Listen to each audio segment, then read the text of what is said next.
Hello friends, स्वागत है आपका अपने YouTube channel Bhupendra sir classes में। क्लास 10th और 12th वालों की जो बोर्ड परीक्षा होनी है 18 फरवरी से। अब उन बच्चों के मन में डाउट है कि आप किस प्रकार से तैयारी करें कि हमारे अच्छे मार्क्स आ जाएं, क्योंकि बहुत से बच्चे ऐसे हैं जिन्होंने बहुत ही कम पढ़ रखा है और पढ़ तो रखा है लेकिन भूल जाते हैं, रिवीजन नहीं हो पाता है और सिलेबस जो है बहुत ही ज़्यादा लगता है उनको। तो अब प्री बोर्ड भी स्टार्ट होने वाले हैं, तो ये कुछ पॉइंट हैं जो आपके लिए बहुत ही इंपॉर्टेंट हैं और किस प्रकार से आप अंतिम के 45 दिनों की तैयारी कर सकते हैं, जिससे पढ़कर आप 80 से 90% बहुत अच्छे मार्क्स आ सकते हैं। 10th में तो बहुत अच्छे मार्क्स आ ही सकते हैं और 12th में भी आ सकते हैं। इंटर में भी ऐसा नहीं कि बहुत ज़्यादा सिलेबस होता है, आपको इंपॉर्टेंट पढ़ना है। जो सिलेक्टेड चीज़ें हैं वो जो एग्जाम में हर बार पूछी जाती हैं।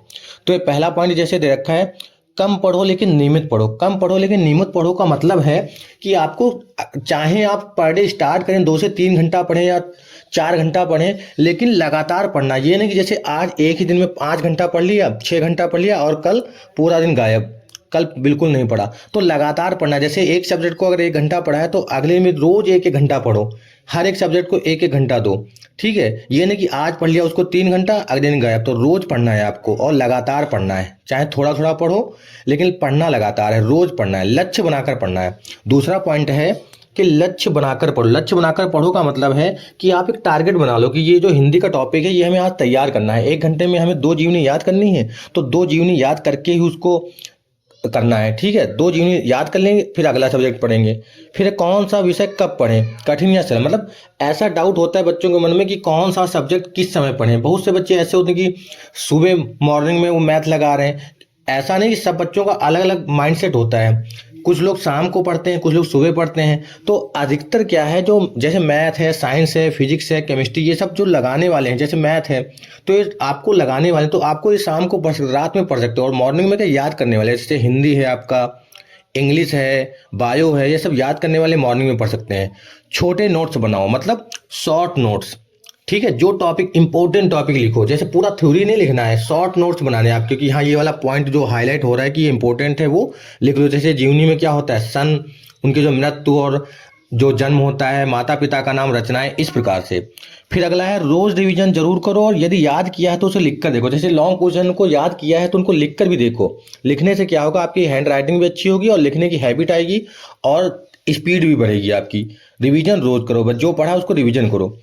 फिर अगला है सिर्फ इम्पोर्टेंट ही पढ़ो। मतलब जो टॉपिक आपको पता है कि ये इतनी बुक है, इसमें से ये 30% या 40% ये इंपॉर्टेंट टॉपिक हैं, इन्हीं में से अधिकतर प्रश्न पूछे जाते हैं, यहीं से बनते हैं, तो उन्हीं टॉपिक को पढ़ना है, उन्हीं में से अधिकतर आता है। बाकी अगर पूरा पढ़ने बैठोगे थ्योरी तो आपको अब दिक्कत हो जाएगी।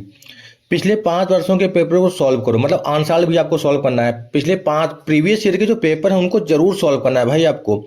5 साल, 7 साल या 3-4 साल जितने भी प्रीवियस पेपर, उससे क्या होगा, आपको पता चले किस प्रकार का पेपर आता है, किस प्रकार से पेपर हमारा बनता है, किस प्रकार का पैटर्न होता है, ठीक है। उससे आपको हैबिट पड़ जाएगी कि ऐसे प्रश्नों को हमें तैयार करना और ऐसे आपका टाइम मैनेज भी उससे हो जाएगा। पे टाइम टेबल बनाकर पढ़ो। टाइम टेबल बनाकर पढ़ने का मतलब है कि जैसे हिंदी को 1 घंटा पढ़ना है तो रोज हिंदी को 1 घंटा पढ़ो, इंग्लिश को पढ़ो। ये नहीं कि आधा घंटा पढ़ लिया फिर अगले 2 घंटे दूसरा कोई सब्जेक्ट पढ़ लिया। टाइम के साथ जो ज़्यादा कठिन है उसको ज़्यादा समय दो। जैसे हिंदी 1 घंटा पढ़ना है, मैथ फिजिक्स 2-2 घंटा पढ़ना है, इस प्रकार से पढ़ना है। अगला है पेपर पैटर्न और स्कीम के अनुसार के हिसाब से पढ़ना है। पेपर पैटर्न, जो आपका पेपर जैसे आता है कि आपके ऑब्जेक्टिव इतने आते हैं, उसके बाद शॉर्ट क्वेश्चन आते हैं, लॉन्ग आते हैं, इस प्रकार से आपको पढ़ना हो स्कीम के अकॉर्डिंग। जो पेपर में ज़्यादा गैप है, ठीक है, उसको उस प्रकार से पढ़ना है। और जिसमें कम, जैसे फिजिक्स में, मैथ में 1-1 दिन का गैप है, तो उसको भाई आपको अभी से तैयार करके रखना है। सिर्फ 1 दिन के गैप में आप रिवीजन कर सकते हैं, तो बहुत दिक्कत होती है। फिर लास्ट वाला जो आप सबसे इंपॉर्टेंट है, सोशल मीडिया से दूर रहें। मतलब फेसबुक, इंस्टाग्राम और यूट्यूब से आपको दूर रहना। सोशल मीडिया तभी आप कुछ इनसे दूर रहेंगे तभी आपको थोड़ा टाइम मिलेगा, क्योंकि सोशल मीडिया में ऐसा होता है अगर एक बार रील देखने लगे तो उसमें टाइम चला जाता है, पता ही नहीं चलता है। अगर 1 घंटा 2 घंटा आप मोबाइल में लगे रहेंगे तो आपका माइंड भी थोड़ा डिस्टर्ब होता है उससे।